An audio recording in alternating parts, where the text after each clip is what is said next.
નમસ્કાર દર્શક મિત્રો, અમારી એક્સપ્રેસ ચેનલને સબસ્ક્રાઈબ કરો, લાઈક કરો અને શેર કરો અને જોતા રહો પળના સમાચાર. નમસ્કાર, હું નજરમાં જોઈએ તો તળાજા તાલુકાના થળિયા ગામમાં હાલ 26મી જાન્યુઆરી નિમિત્તે હાલ ધ્વજવંદન વરસાવવામાં આવ્યો હતો, જેમાં ભાવનગર જિલ્લાના લોકસંચેશ મંગાભાઈ બાબરિયા તેમજ ગામના સરપંચ શ્રી વનરાજભાઈ મોગ તેમજ એમએલજા હાઈસ્કૂલના આચાર્ય તેમજ શિક્ષકો સાથે કેન્દ્રવતી શાળાના આચાર્ય સાથે શિક્ષકો અને સાથે વહાલા વિદ્યાર્થીઓ અને ગામના સભ્યો અને ગ્રામજનોએ હળીમળીને ધ્વજવંદન વરસાવવામાં આવ્યો હતો, જેમાં સમસ્ત થળિયા ગામમાં રેલી યોજવામાં આવી હતી અને ભારત માતાના નારા સાથે સમસ્ત ગામમાં કરવામાં આવી હતી. દેશભક્તિ ગીત ગાવામાં આવ્યા હતા અને સુંદર મુંદર નૃત્ય કરવામાં આવ્યા હતા અને ધ્વજવંદન ફરકાવવામાં આવ્યું હતું. સમસ્ત થળિયા ગામમાં હળીમળીને ધ્વજવંદનની ઉજવણી કરવામાં આવી હતી. News reporter Ashwin Patadia, Talaja. જોતા રહો અમારી એક્સપ્રેસ ચેનલને સબસ્ક્રાઈબ કરો, લાઈક કરો, શેર કરો.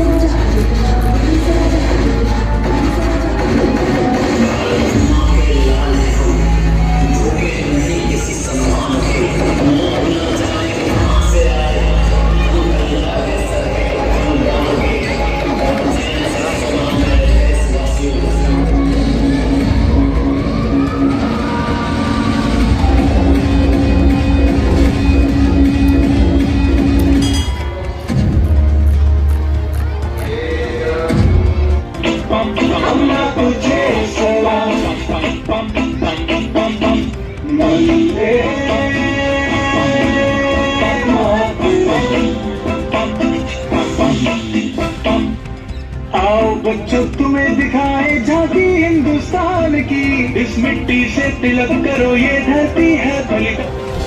हाँ, पिरामिड वाला लो.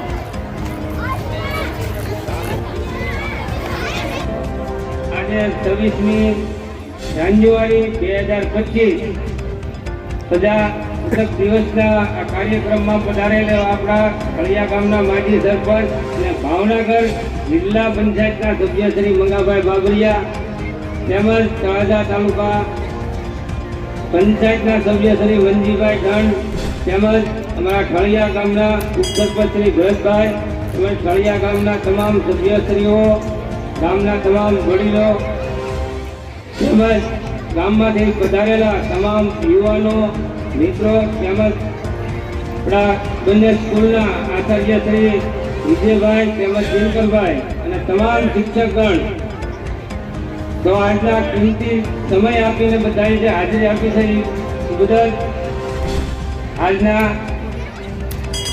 આપણા પાવન 26મી જાન્યુઆરીના પાવન પ્રજાસત્તાક દિવસની ઉજવણી નિમિત્તે પધાર્યા છો. ઈશ્વર ખૂબ ખૂબ શુભેચ્છા. સસ્તુ જય હિન્દ.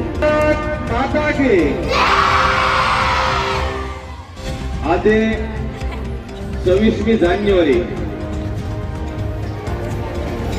એટલે આપણે આઝાદ થયા ત્યારથી આજ દિન સુધી જે ઉજવતા આપણો રાષ્ટ્રીય તહેવાર, આ તહેવાર નિમિત્તે ધ્વજવંદન કરવા માટે બધા જ આપણા ગામના આગેવાનો, એમાંથી આપણા ગામના સરપંચ વનરાજભાઈ, ઉપસરપંચ ભરતભાઈ, અહીંના આચાર્ય દિનકરભાઈ, વિજયભાઈ, ગ્રામ પંચાયતના દરેક સભ્યો, ગામના દરેક આગેવાનો, ખૂબ મોટી સંખ્યામાં આપણે આપણા ગામના બધા નાગરિકો, બધા વડીલો, ભાઈઓ, બહેનો અને બાળકો, આપણે આઝાદ થયા અને લગભગ 8 દાયકા થઈ ગયા, છતાંય આપણે આપણા વિચારોથી, આપણા મનથી આપણને એવું લાગતું હતું કે આપણને પરિપૂર્ણ આઝાદી નથી મળી. ઘણી વખત ધીરે ધીરે આપણું ખૂબ શોષણ કરેલું,